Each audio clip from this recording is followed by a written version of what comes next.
अस्सलामुअलैकुम dear students. आज का जो हमारा टॉपिक है उसमें हमने रिव्यू के क्वेश्चन आंसर डिस्कस करने हैं। क्लास 9th का जो चैप्टर नंबर 3 है उसके जो एक्सरसाइज के रिव्यू के क्वेश्चन है वो हम डिस्कस करेंगे। तो फर्स्ट ऑफ ऑल हम मल्टीपल चॉइस को डिस्कस कर लेते हैं, फिर जो हम क्वेश्चन आंसर को देख लेंगे। सही है, तो हमारे पास जो पहला MCQ है उससे हम देख लेते हैं। MCQ फर्स्ट है, the classification means grouping of organism on the basis of, कि हम जो ऑर्गेनिज्म की क्लासिफिकेशन करते हैं वो किस बेस पे करते हैं। तो दो बेसिस हैं, एक तो इवोल्यूशनरी हिस्ट्री की बेस पे, दूसरा जिन ऑर्गेनिज्म में कॉमन करेक्टरिस्टिक होते हैं उस बेस पे हम ऑर्गेनिज्म को क्या करते हैं, क्लासीफाई करते हैं। सही है, तो हम इसमें ऑप्शन देख लेते हैं। पहला ऑप्शन है कि हाउ दे फीड, कि वो किस तरह खाते हैं, इस बेस पे क्लासीफाई करते हैं। दूसरा ऑप्शन है the feature they have in common, कि उनमें जो कॉमन फीचर्स होते हैं उसकी बेस पे क्लासीफाई करते हैं।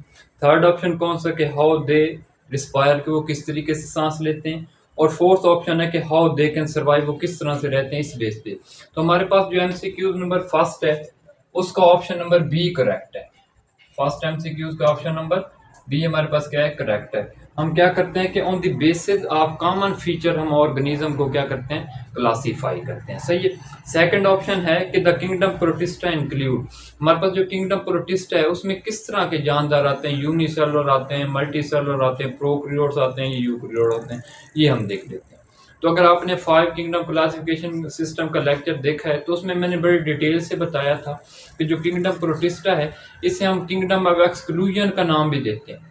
इसमें वो जानदार आते हैं हमारे पास जो किसी और किंगडम में फिट नहीं आते। तो इसमें यूनिसेलुलर भी आते हैं और सिंपल मल्टी सेलुलर ऑर्गेनिज्म भी आते हैं। तो हम इसमें ऑप्शन देख लेते हैं। जो ऑप्शन नंबर ए है ये हमारे पास करेक्ट है। क्यों?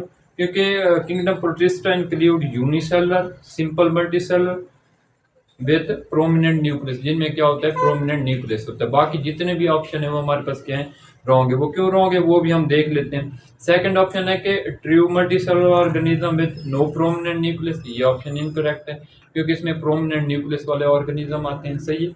और थर्ड ऑप्शन कौन सा है, true multicellular organism with prominent nuclear, क्योंकि इसमें ट्रू मल्टीसेलुलर नहीं आते बल्कि सिंपल मल्टीसेलुलर ऑर्गेनिज्म आते हैं, जिस तरह प्लांट लाइक एल्गी आते हैं, एनिमल लाइक प्रोटोजोन और फंजाई लाइक भी कुछ आ जाते हैं। सही है।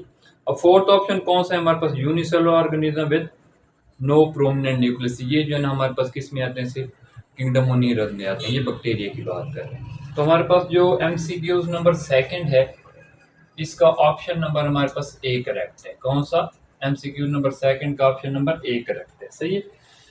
अब थर्ड MCQ कौन सा है कि viruses are not classified in any kingdom, के वायरस को हमने किसी किंगडम में क्यों क्लासिफाई नहीं किया, क्योंकि they are not consider organism, हम इसे ऑर्गेनिज्म ही नहीं समझते। सही है।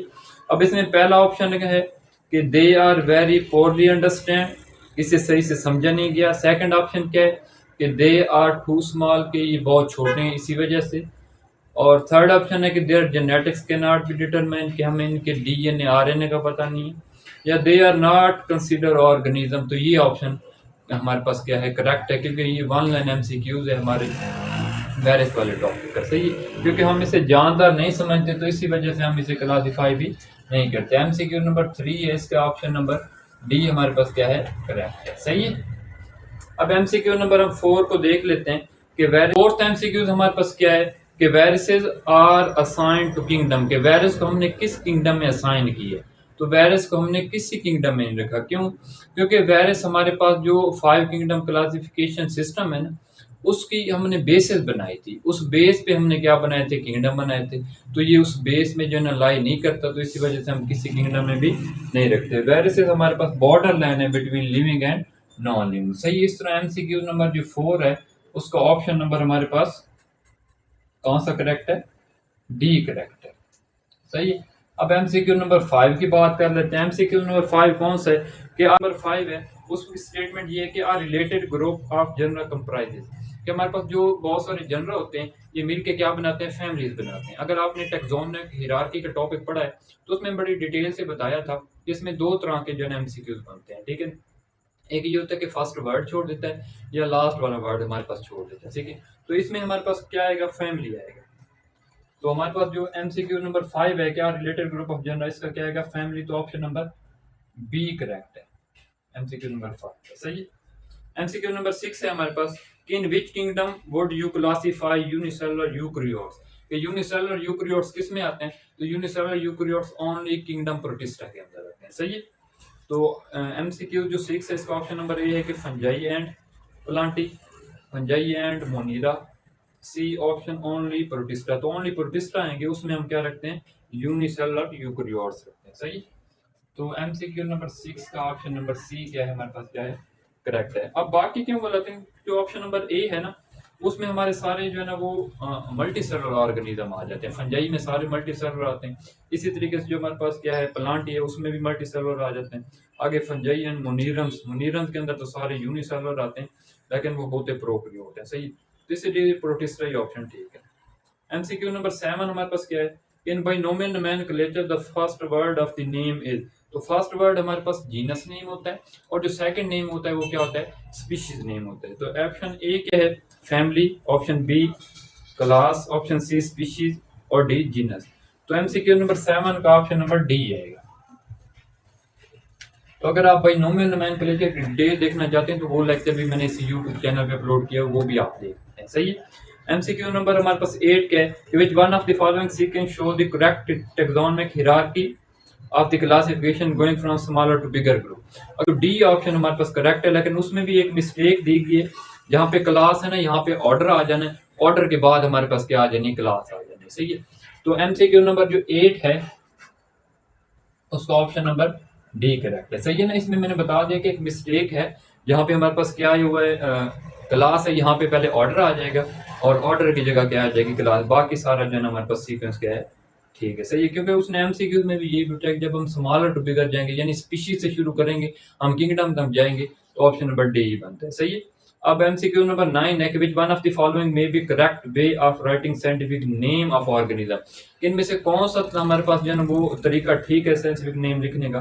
तो डिफरेंट ऑप्शन दिए गए हैं। पहला ऑप्शन है हमारे पास कैनिस ल्यूपिस, सेकंड ऑप्शन क्या है हमारे पास, सैकिरम, थर्ड ऑप्शन ग्रैंड गेंजली और डी ऑप्शन है इकोलाई। तो ऑप्शन नंबर ए करेक्ट है हमारे पास, क्योंकि ये हमारे पास अटैलिक भी किया गया है और इसमें जो है ना दोनों नेम है, जीनस भी है और स्पीशीज भी है। सही है। अब ऑप्शन नंबर सी क्यों इनकरेक्ट है, क्योंकि उसमें हमारे पास अटैलिक नहीं किया गया। ठीक है। तो एमसीक्यू नंबर 9 का ऑप्शन नंबर ए क्या है हमारे पास, करेक्ट है। सही है। अब एमसीक्यू नंबर 10 हम देख लेते हैं, वो कौन सा है कि a certain organism is multicellular dog for photosynthesis and has multicellular sex organ to which kingdom does it going. वो कहता है कि वो कौन से जानदार होते हैं जो फोटोसिंथेसिस भी करते हैं, उनमें मल्टीसेलुलर सेक्स ऑर्गन भी होते हैं। तो ये हमारे पास किंगडम प्लांटी की बात कर रहे हैं कि किंगडम प्लांटी हमारे पास क्या करता है, फोटोसिंथेसिस करता है, क्योंकि सारे प्लांट्स होते हैं तो प्लांट्स क्या करते हैं, फोटोसिंथेसिस। तो हमारे पास एमसीक्यू नंबर 10 का ऑप्शन नंबर ए क्या है, सॉरी ए नहीं, हमारे पास सी जो है क्या है, करेक्ट है। अब 11 एमसीक्यूज क्या है हमारे पास, वो हम देख लेते हैं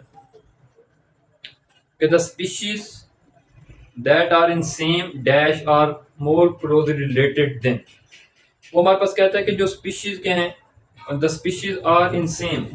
अब फाइलम एंड क्लास, ये ऑप्शन हमारे पास क्या है, इनकरेक्ट है, क्योंकि वो स्पीशीज जो सेम फाइलम में आती हैं वो हमारे पास नहीं रिलेट करती क्लास से, ये ऑप्शन इनकरेक्ट है।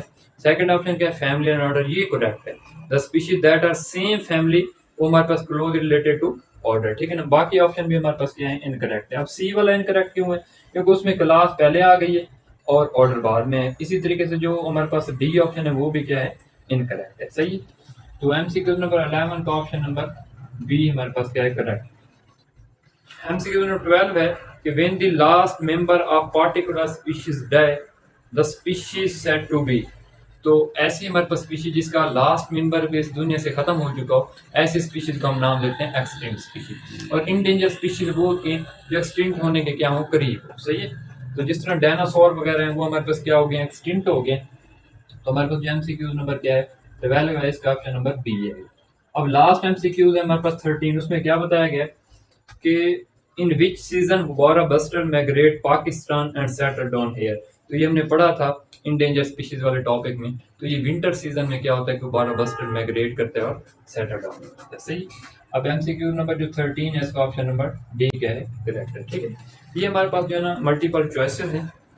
तो ये था हमारा आज का टॉपिक। अगर फिर भी आपको कोई कन्फ्यूजन है इस टॉपिक में तो आप कमेंट सेक्शन में पूछ सकते हैं। आज के लिए इतना ही, अल्लाह हाफ़िज़।